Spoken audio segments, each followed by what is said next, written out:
My name is Andrea. I'm 35 years old and live alone in a modest house in the suburbs of Colorado Springs. Life, for the most part, had been calm, predictable, and easy to manage. I worked as a manager at an interior design firm, a stable, demanding job that left me just enough space to breathe. I kept to myself, a bit of a loner, but always a big believer in family. Even when it wasn't easy to trust people, I thought that blood would always matter. A few months ago, I got a call from my younger sister, Melissa. It was late too, late, really, and when I heard her voice, it was trembling, like she'd been crying for a while before picking up the phone. She told me that she had been laid off from her job. The company had suddenly shut down, and on top of that, she was diagnosed with West Nile virus. Now, Melissa and I had never been particularly close. She was always a little unpredictable, a bit careless with her emotions, and certainly never the kind of person to open up easily. But when she told me what had happened, I couldn't just let it go. Our parents had moved to Florida years ago and weren't in a position to take care of her anymore. Her friends, if she even had any close ones, were too far away or dealing with their own issues. So, I made a decision that I would soon regret. I told her she could move in with me, just until she recovered. I thought I could manage. I had the space, the time, and a responsibility to my family. I rearranged the living room, prepped the spare bedroom, and started cooking meals for her. I made sure she had her medications, drove her to checkups, and adjusted my work schedule to be home more often. I didn't complain. It was the right thing to do. I was being a good sister. One evening, as I set a tray of food beside her in bed, she looked up at me with red, swollen eyes. "Thank you for doing all this," she said, her voice weak. "I don't even know how to say thank you." I smiled, tired but genuine. Family helps each other. You don't need to thank me. At that time, I thought I was doing the right thing. I believed that helping her was just a part of being a good person. I never imagined that this kindness would eventually become the biggest trap of my life. Melissa stayed with me for nearly 2 months. She began to improve, slowly regaining her strength, walking around, even cooking simple meals for herself. I started thinking that maybe everything was going to be okay, but there were moments, little signs, that felt off. The way she looked around my house, the way she asked about certain things, about the furniture, the bills, the house in general. "This house must have cost a lot," she asked one morning. Just as I was making coffee, I laughed, assuming she was just making small talk. "It's decent, but I worked hard for it, still paying off the mortgage."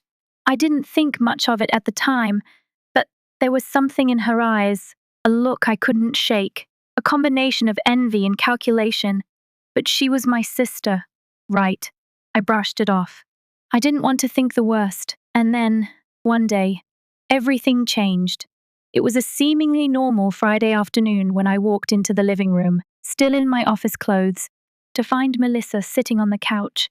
She had her makeup on, her hair neatly done, and she was wearing the floral dress I had lent her. And beside her, sitting as stiff as a statue, was my husband, Ethan. He looked pale, like he'd seen a ghost, and his eyes were red, as if he had been crying or hadn't slept in days. I froze in the doorway. "What's going on?" I asked, my heart pounding. Melissa glanced at Ethan, then back at me. Her expression was theatrical. "You should probably sit down," she said, her voice trembling. "There's something important I need to tell you." I felt a cold shiver run down my spine. Something in my gut told me that I needed every ounce of strength I had to stay upright for what was coming next. "I'm pregnant," she said, just like that. The words hung in the air, thick and suffocating. I blinked, struggling to process what I was hearing. "Pregnant? Whose baby?" She turned to Ethan.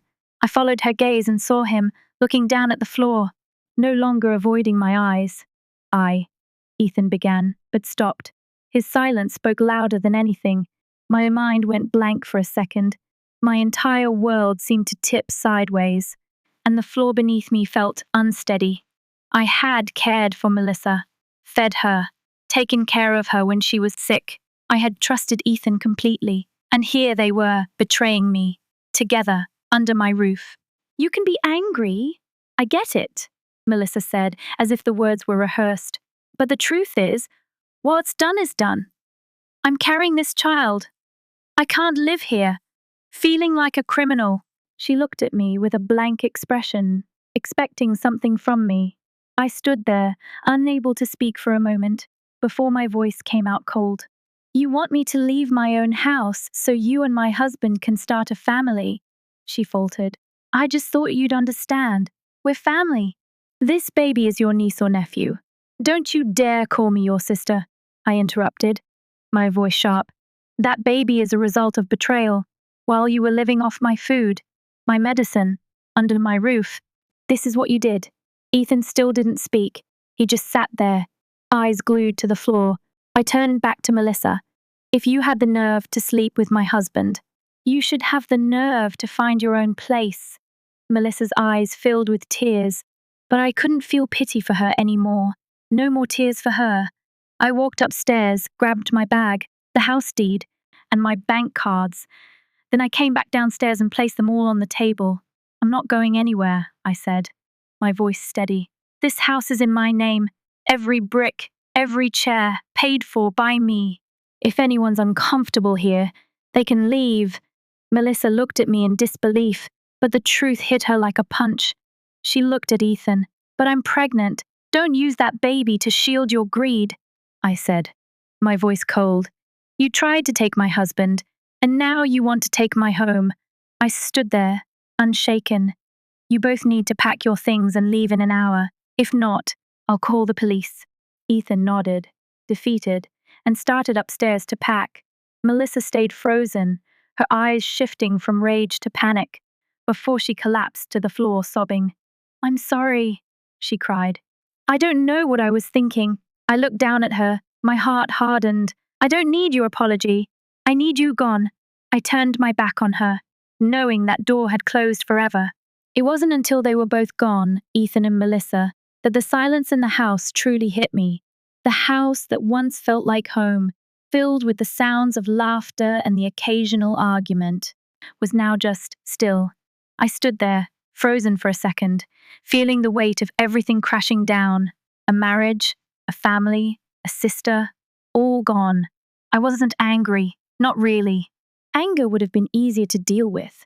No, it was something else, a dull ache, a feeling of being hollowed out, the kind of emptiness you get when you realize that the people you've trusted the most are the ones who will hurt you the deepest. I walked around the house, moving aimlessly at first, not sure what I was doing. I opened windows, letting in the cold night air. I turned on the lights, room by room, as if doing so could somehow wash away the heaviness in my chest. I started picking up things that belonged to Melissa, items I had never thought twice about before, pillows, her medication, the clothes she'd stuffed in my closet. I shoved them all into her suitcase. No sorting, no second guessing. I didn't need to fold things. I just needed to erase her, to make her vanish from my life as quickly as she had intruded. I did the same with Ethan's things, his drafts, the books he never read, even the bath towel I gave him on our second anniversary. Into the bag, into the front door. I didn't hesitate. No questions. No regrets. Just as I dragged the last suitcase to the foyer, the doorbell rang. I already knew who it was. I opened the door, and there she stood, Melissa, looking like she had just stepped out of a sad, tired version of the life she had once tried to steal from me. She was wearing the hoodie I'd lent her a year ago, her arms wrapped around her stomach like she was trying to shield herself from something. Her eyes were red, swollen from crying, but her face was still that of the woman who had betrayed me, the one who thought she could take everything without consequence. Please, Andrea, just one night, she begged, her voice raw. I don't know where to go. I'm sorry. I really am. I stood there, holding the door steady in my hand, not giving in. Not this time. No, I said firmly, not even a hint of sympathy in my voice. You're not coming back in. Not tonight. Not ever. Her eyes widened, desperation seeping into her voice. But I have nowhere else to go. I'm pregnant. I let out a dry laugh, bitter and cold. That's funny. Melissa, when you were trying to destroy my marriage and take my life from me, did you ever think I'd be the one left to pick up the pieces? Did you even think about what would happen to me? She collapsed on the porch, crying now. It was a different kind of sobbing, the kind that comes when you know you've lost everything and have no one to blame but yourself. Please, she whispered through her tears. I messed up. I know I did. I looked down at her, not feeling the sting of the betrayal anymore. It was gone. The hurt, the anger, the disappointment. It had all faded, leaving behind nothing but a cold, steady resolve. I don't need your apology, I said, my voice unwavering. I need you gone. You chose this. Now deal with it. I closed the door behind her, locking it with the finality of a decision made. For the first time in weeks, the house was quiet, truly quiet. But this time, it was different. It was my silence. And for the first time in a long while, I wasn't afraid to be alone. I didn't cry. Not once. The next morning, I found myself at my lawyer's office, signing the divorce papers. Everything was already in place. The paperwork, the legal separation, all of it. Ethan wouldn't contest anything. There was nothing left for him to argue, nothing for me to justify.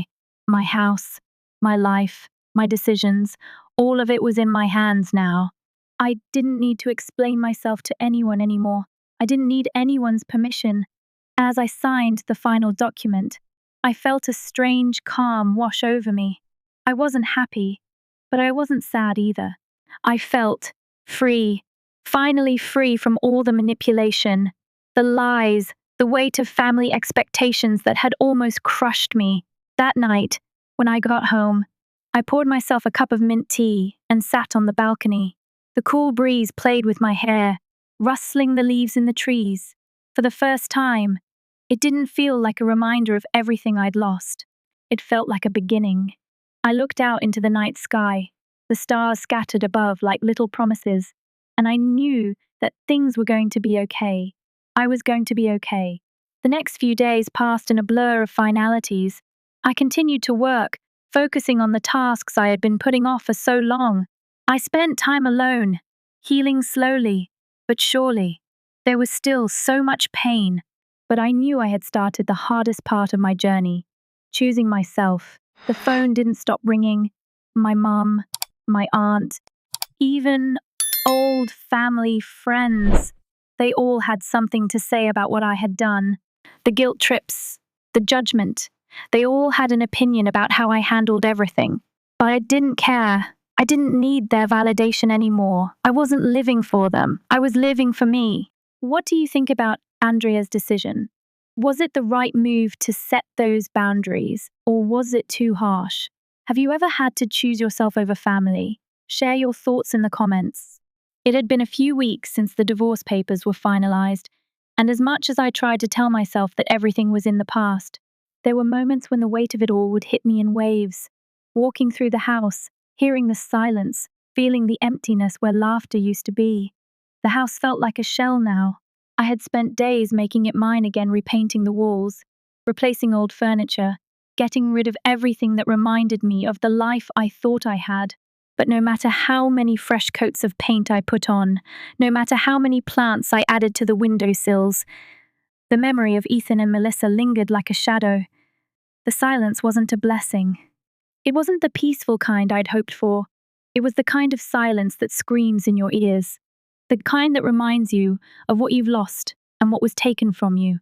I'd been so focused on trying to rebuild that I didn't realize how much I had ignored my own emotional healing. There was no one to rely on anymore. No more phone calls with Ethan about work. No more late night talks with Melissa about life. I had thought I was doing everything right by cutting them off, by making sure they felt the consequences of their betrayal. But in the quiet moments, I wondered if I had made a mistake. Not in kicking them out, no, that was the right choice, but in isolating myself.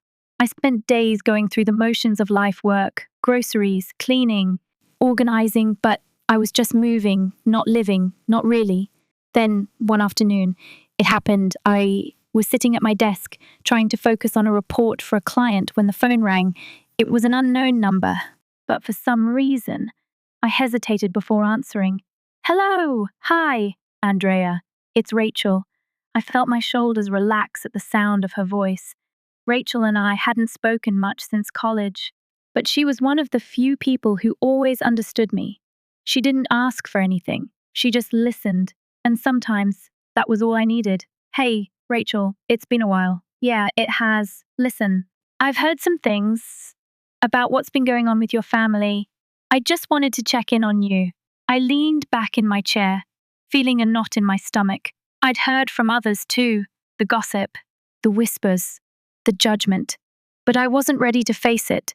Not yet. I'm doing okay, I said, trying to sound casual. Just taking things one day at a time. Rachel didn't buy it. You don't have to pretend with me, Andrea. You're stronger than anyone I know, but you've been through a lot. Are you really okay? I sat in silence for a long time. What could I say? What was the truth? That I was trying to heal, but felt like I was falling apart every time I was alone. That even though I had stood up for myself, there were still days when I missed what I thought I had. That the pain of betrayal had etched itself so deeply into me that I couldn't shake it off. No matter how hard I tried, I'm not okay, Rachel. I finally admitted. I'm not angry anymore. I'm just tired of pretending that everything is fine when it's not. Tired of trying to fix something that can't be fixed. There was a long pause on the other end of the line, and then Rachel's voice came through softly, but firmly. You don't have to fix everything, Andrea. Sometimes the best thing you can do is just let go. You've already done so much. You've already been through hell, but you're still standing. You're still here. I closed my eyes, letting her words sink in. She was right. I had been holding on to so much, carrying so many emotions, trying to make things right when I didn't have to. I didn't have to do it all on my own. I didn't have to keep fighting for a family that hadn't fought for me. I just feel so alone, you know, I said, the vulnerability in my voice, something I had kept hidden for so long, like everyone's moved on and I'm stuck in the past. Then it's time to stop looking back, Rachel said. You've got so much ahead of you. You've got your own life now. It's time to start living it. I took a deep breath. I didn't have all the answers. I wasn't magically healed from the hurt and the betrayal, but I knew she was right. It was time to move forward. I had to stop letting the past define me. I had to start living for myself. That night, after work, one did something I hadn't done in ages. I went for a walk. I didn't know where I was going, but it didn't matter. For the first time in weeks, I didn't feel the weight of everything hanging over me. The quiet wasn't suffocating. It felt like freedom. I walked through the streets of my neighborhood, past houses with lights shining through windows, past people laughing with their families. And for once, I didn't feel left behind. I didn't feel bitter. I just felt free. The next morning, I woke up early and made a decision. I wasn't going to let the ghosts of the past haunt me any longer. I wasn't going to be the person who held on to everyone else's mistakes. It was time to take my life back. I started small. A trip to the local coffee shop that I'd been wanting to visit for months. A quick run to the bookstore for a new novel. I made plans to visit Rachel. I started rebuilding myself, piece by piece, not by fixing everything that was broken, but by learning how to live with the broken parts and make them work for me. I wasn't whole yet. I wasn't perfect, but I was learning how to be okay with that. What do you think of Andrea's decision to let go of the past and focus on herself? Have you ever had to choose between healing and holding on? Share your thoughts in the comments. It's funny how life can change so quickly. One moment, everything feels like it's crumbling, and the next, you start finding pieces of yourself you didn't even know were missing. I've learned that healing isn't about erasing the past or pretending like it didn't happen. It's about accepting it for what it is, taking the lessons, and finding the strength to build something new. A few weeks after that conversation with Rachel, I found myself waking up to mornings that weren't filled with dread. My new routine was quiet but peaceful. I made my own coffee, took my time with the simple things. I'd started a few home projects, small things at first, like fixing the garden, reorganizing the pantry, and then I made a decision that felt like a quiet rebellion against everything I had been through. I booked a solo trip to Charleston. I'd wanted to go there for years. Ethan and I had planned to visit it once, but I had put the trip on hold for him. Always his preferences, his plans, his comfort. Now, it was my turn. I wasn't waiting for anyone anymore. The day I flew out, I felt like I was stepping into a new chapter. I boarded the plane with a sense of freedom, not tied to anyone's expectations. I was doing this for me. No guilt, no shame, just me, a suitcase, and the open road ahead. Charleston was everything I needed. The warm, salty air, the cobblestone streets, the quiet cafes by the water. It was like stepping into another world. I spent the first day walking aimlessly, letting the city take me where it wanted.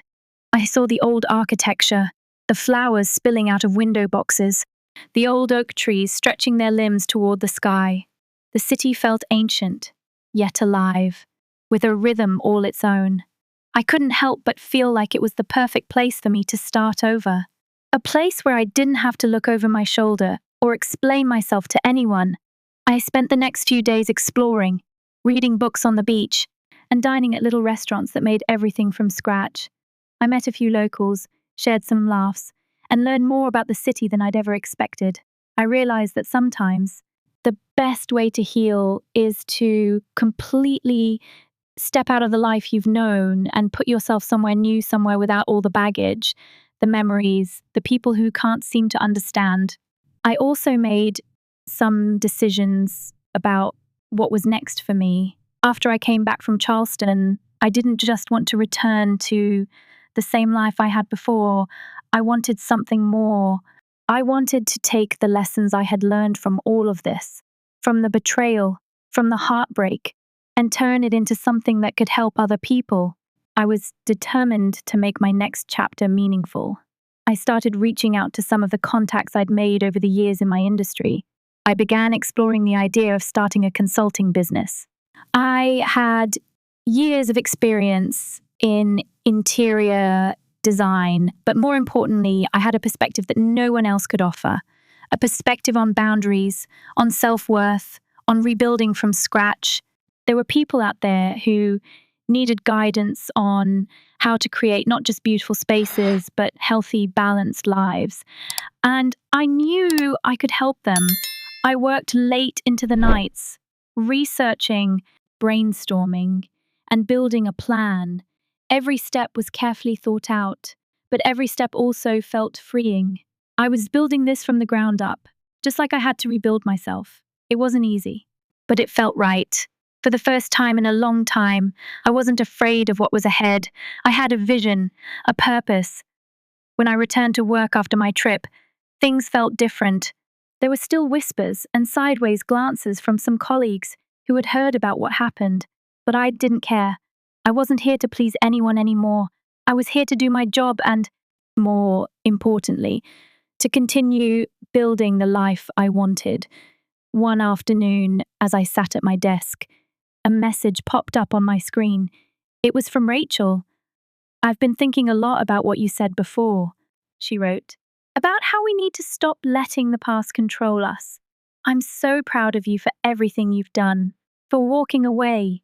You're stronger than you give yourself credit for." I smiled as I read it.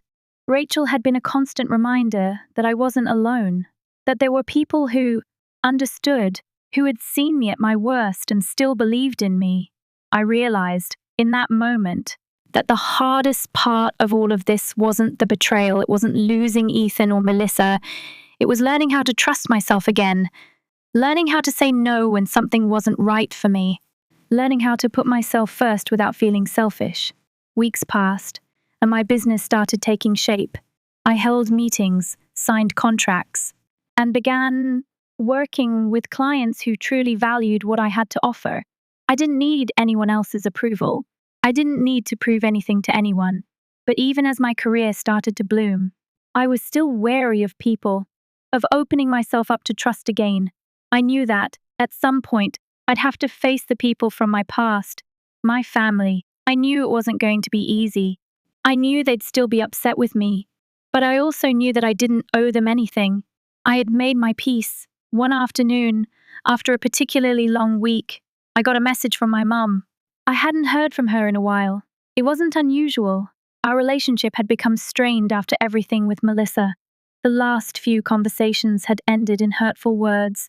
But when I saw her name on my screen, I hesitated. I wasn't sure I was ready to go down that road again, but I opened the message anyway. "I know things have been rough between us," she wrote. "But I've been thinking a lot about what you said, about how you can't keep doing everything for everyone else. I don't know if you'll ever forgive me, but I want you to know that I see now that I failed you.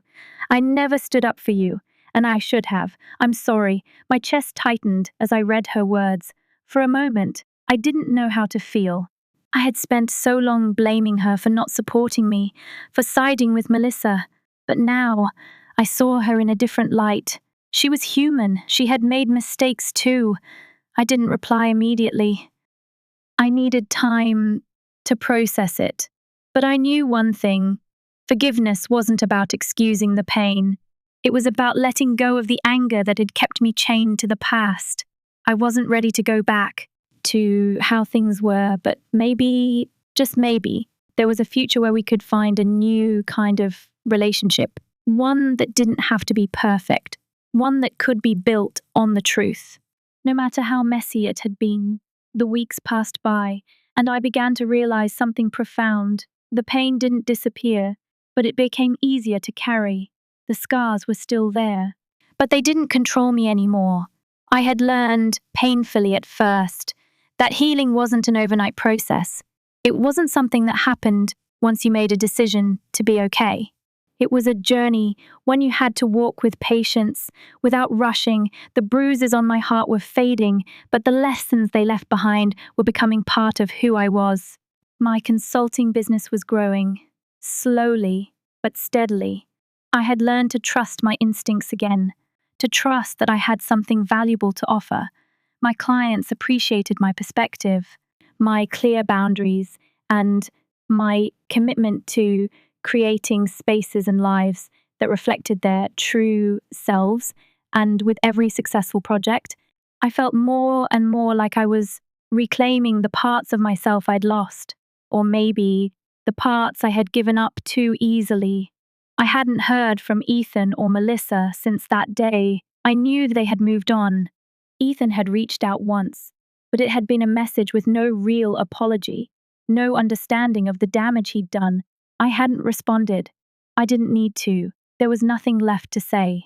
But then, one quiet evening, as I was sipping a glass of wine and reflecting on how far I'd come, my phone buzzed. It was a message from Rachel. "I know you've been through a lot, but I thought you should know. Your mum reached out. She wants to meet." My heart sank. I hadn't spoken to my mum since the day she told me I was cruel for kicking Melissa out. I wasn't ready to face her. I wasn't sure I ever would be. But something shifted in me that evening. Maybe it was the peace I'd found, or maybe it was the understanding that I couldn't keep avoiding these things forever. So, I decided to do it. I texted back, "I'll meet her." The next day, we agreed to meet at a quiet cafe in town. I wasn't sure what to expect, but I wasn't going in with any expectations. I didn't need her approval. And I didn't need to explain myself. This was just something I had to do for me, to close that chapter, once and for all. When I walked into the cafe, I saw my mom sitting by the window, her hands wrapped around a coffee cup, her eyes distant. She looked older, frailer in a way. Maybe it was the years of guilt, or the years of keeping everything bottled up. But when she saw me, her face softened. "I didn't think you'd come," she said quietly, her voice hesitant. I sat down across from her, the tension between us thick but not unbearable. I wasn't angry. I wasn't hurt anymore. I was just tired. I didn't want to come at first, I said honestly. But I realized that if I kept avoiding this, I'd never find peace. I've been holding on to a lot of things for a long time. she nodded slowly, her eyes welling up. I know. And I'm sorry, Andrea. I'm so sorry for everything. For not standing by you, for not protecting you like I should have. I took a deep breath. This wasn't about forgiveness. This wasn't about making her understand everything I'd gone through. This was about letting go, about moving on. I appreciate that, I said, my voice steady but soft. But I can't keep carrying the weight of our family's mistakes.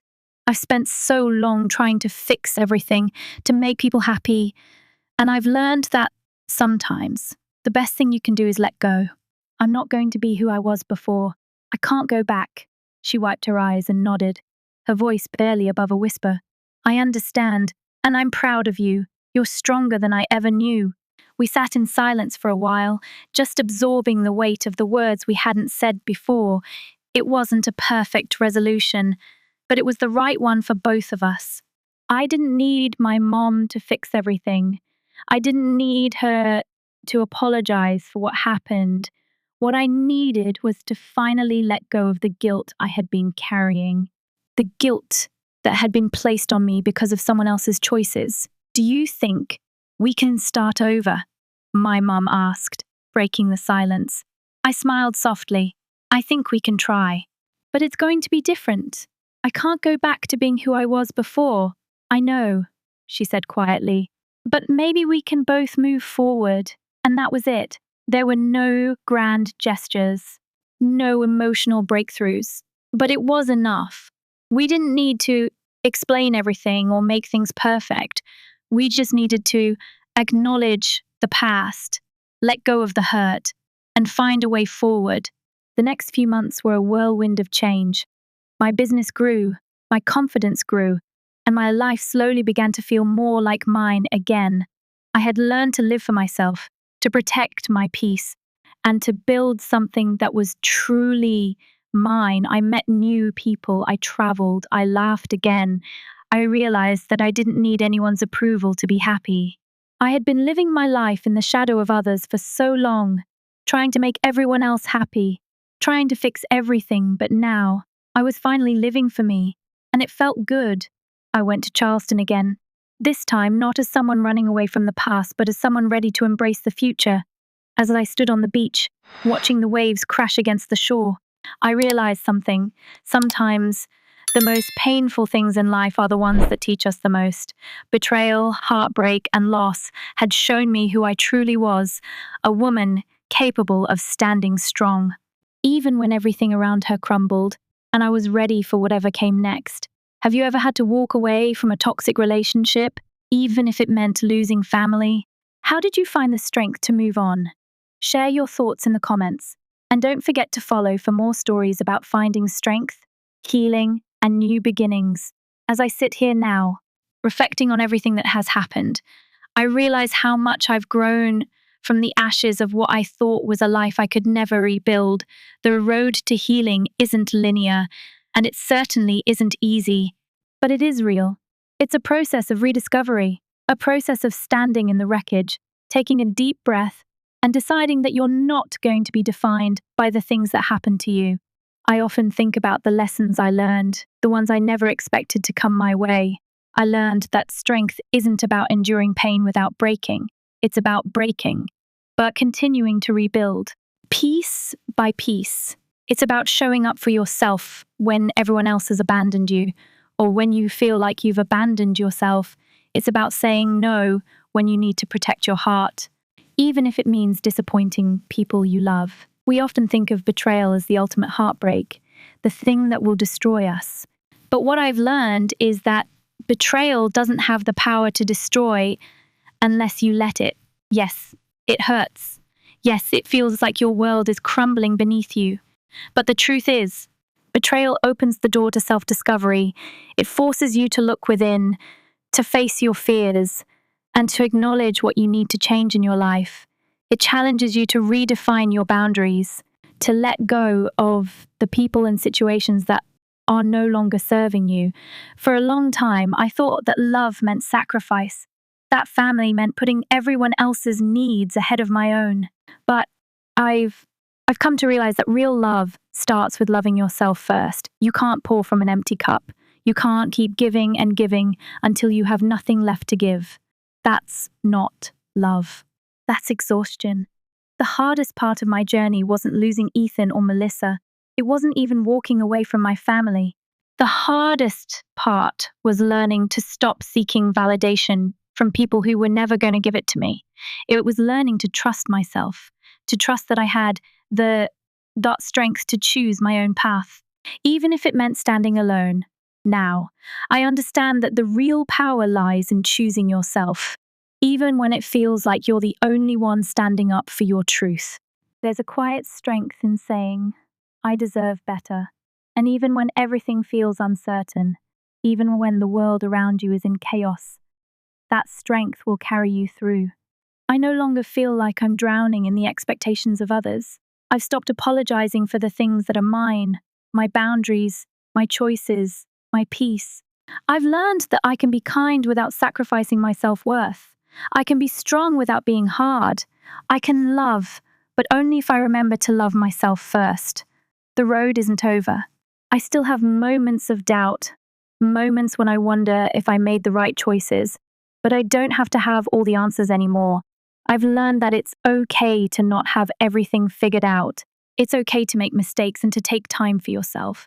What matters is that I'm moving forward, and that, in itself, is enough. If there's one thing I want you to take away from this journey, it's this. You are allowed to choose yourself. You are allowed to walk away from what hurts you. You don't owe anyone an explanation for protecting your peace. And when you learn to trust yourself, to trust your instincts, that's when true healing begins. So, no matter what you're facing right now, no matter how broken you feel, know that you have the strength within you to rebuild. The power is in your hands, and the life you're meant to live is waiting for you, not in the past, but in the present and the future.